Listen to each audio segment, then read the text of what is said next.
द्रोण के मारे जाने पर कौरव पक्ष के राजाओं ने कर्ण को सेनापति मनोनीत किया। मद्रराज शल्य कर्ण के सारथी बने। दूसरे दिन कर्ण के सेनापतित्व में फिर से घमासान युद्ध जारी हो गया। अर्जुन की रक्षा करता हुआ भीम अपने रथ पर उसके पीछे पीछे चला और दोनों एक साथ कर्ण पर टूट पड़े।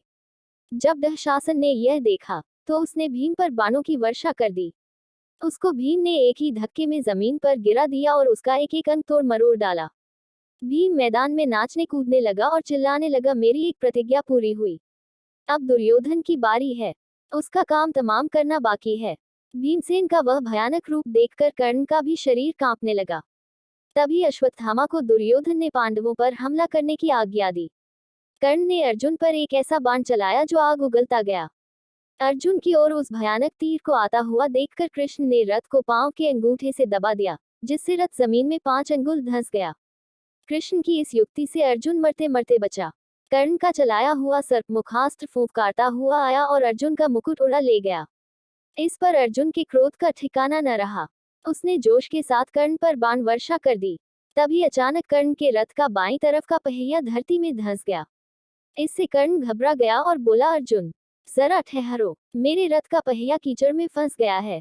पांडु पुत्र, तुम्हें धर्म युद्ध करने का जो यश प्राप्त हुआ है उसे व्यर्थ ही न गवाओ।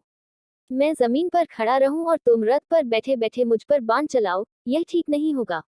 जरा रुको। कर्ण की ये बातें सुनकर श्री कृष्ण बोले, कर्ण, जब दुशासन, दुर्योधन और तुम द्रौपदी को भरी सभा में घसीट कर लाए थे, उस वक्त तुम्हें धर्म की याद आई थी। जब दूध मुहे बच्चे अभिमन्यु को तुम 7 लोगों ने एक साथ घेर कर निर्लजता के साथ मार डाला था, तब तुम्हारा धर्म कहाँ था? और आज जब मुसीबत सामने खड़ी दिखाई दे रही है, तो तुमको धर्म याद आ रहा है। श्री कृष्ण की इस झिड़की का कर्ण से कोई उत्तर देते न बना। उसने सिर झुका लिया और अटके हुए रथ पर से ही युद्ध जारी रखा। इतने में कर्ण का एक बाण अर्जुन को जा लगा, तो वह थोड़ी देर के लिए विचलित हो उठा। बस यही जरा सा समय पाकर कर्ण रथ से उतर पड़ा और रथ का पहिया उठाकर उसे समतल पर लाने की कोशिश करने लगा। कर्ण के 1000 प्रयत्न करने पर भी पहिया गड्ढे से निकलता न था। यह स्थिति देख श्री कृष्ण ने अर्जुन से कहा, अर्जुन, अब देरी न करो, हिचकिचाओ मत, इसी समय इसे खत्म कर दो। श्री कृष्ण की यह बात मानकर अर्जुन ने एक बाण तानकर ऐसा मारा कि कर्ण का सिर कटकर जमीन पर गिर पड़ा। जब दुर्योधन को इस बात की खबर मिली कि युद्ध में कर्ण भी मारा गया है, तो उसके शोक की सीमा न रही। दुर्योधन की इस अवस्था पर कृपाचार्य को बड़ा तरस आया।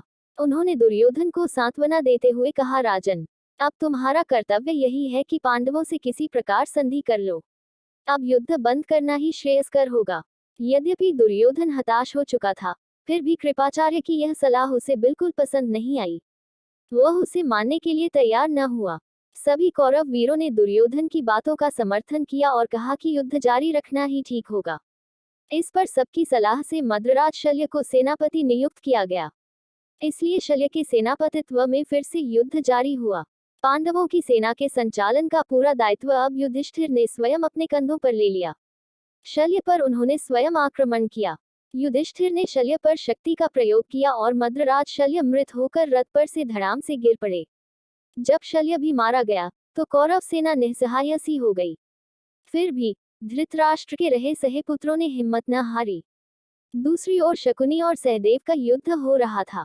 तलवार की पैनी धार के समान नोक वाला एक बाण शकुनी पर चलाते हुए सहदेव ने गरजकर कहा, शकुनी, अपने किए का फल भुगत ही ले। और मानो उसकी बात सफल हो गई। बाण धनुष से निकला नहीं कि शकुनी का सिर कटकर गिरा पड़ा। इस प्रकार कौरव सेना के सारे वीर कुरुक्षेत्र की भूमि पर सदा के लिए सो गए। अकेला दुर्योधन जीवित बचा था। अब उसके पास न तो सेना थी, न रथ। उस वीर की स्थिति बड़ी दयनीय थी। ऐसी हालत में दुर्योधन अकेला ही हाथ में गदा लिए हुए एक जलाशय की ओर चुपके से चल दिया। उधर दूसरे दिन युधिष्ठिर और उनके भाई उसे खोजते हुए उसी जलाशय पर जा पहुंचे जहां वह छिपा हुआ बैठा था। श्री कृष्ण भी उनके साथ थे। उन सबको यह पता चल गया था कि दुर्योधन जलाशय में छिपा हुआ है। युधिष्ठिर ने कहा, दुर्योधन, अपने कुटुंब और वंश का नाश कराने के बाद अब पानी में छिपकर प्राण बचाना चाहते हो। यह सुनकर दुर्योधन ने व्यथित होकर कहा, मैं न तो डरा हुआ ही हूं और न मुझे प्राणों का ही मोह है। फिर भी सच पूछो तो युद्ध से मेरा जी हट गया है। मेरे सभी संगी साथी और बंधु बांधव मारे जा चुके हैं। अब मैं बिल्कुल अकेला हूँ। राज्य सुख का मुझे लोभ नहीं रहा। यह सारा राज्य अब तुम्हारा ही है, निश्चित होकर तुम ही इसका उपभोग करो। युधिष्ठिर ने गरजते हुए कहा, दुर्योधन, एक दिन वह था जब तुम्ही ने कहा था कि सुई की नोक जितनी जमीन भी नहीं दूंगा। दुर्योधन ने जब स्वयं युधिष्ठिर के मुख से ये कठोर बातें सुनी, तो उसने गदा उठा ली और जल में ही उठ खड़ा हुआ और बोला, अच्छा, यही सही, तुम एक एक करके मुझसे भिड़ लो। मैं अकेला हूं और तुम 5 हो। पांचों का अकेले के साथ लड़ना न्यायोचित नहीं। मैं थका हुआ और घायल हूँ। कवच भी मेरे पास नहीं है, इसलिए एक एक करके निपट लो। चलो। यह सुनकर युधिष्ठिर बोले, यदि अकेले पर कईयों का हमला करना धर्म नहीं, तो बालक अभिमन्यु कैसे मारा गया था। यह सुनकर दुर्योधन जलाशय से बाहर निकल आया और उसने भीम से गदा युद्ध करने की इच्छा प्रकट की। भीम भी राजी हो गया और दोनों में गदा युद्ध शुरू हो गया। इस तरह बड़ी देर तक युद्ध जारी रहा।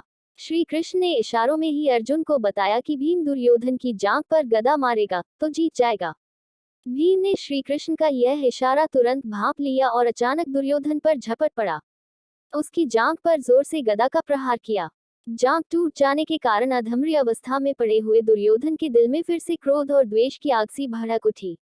वह चिल्लाकर बोला, कृष्ण, धर्म युद्ध करने वाले हमारे पक्ष के सारे यशस्वी महारथियों को तुमने ही कुचक्र रचकर मरवा डाला है। यदि तुमने कुचक्र न रचा होता तो कर्ण, भीष्म, द्रोण भला समय में परास्त होने वाले थे।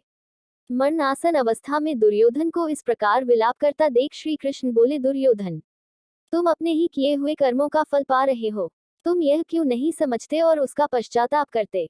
अपने अपराध के लिए दूसरों को दोष देना बेकार है। तुम्हारे नाश का कारण मैं नहीं हूँ। लालच में पड़कर तुमने जो महापाप किया था, उसी का यह फल तुम्हें भुगतना पड़ रहा है।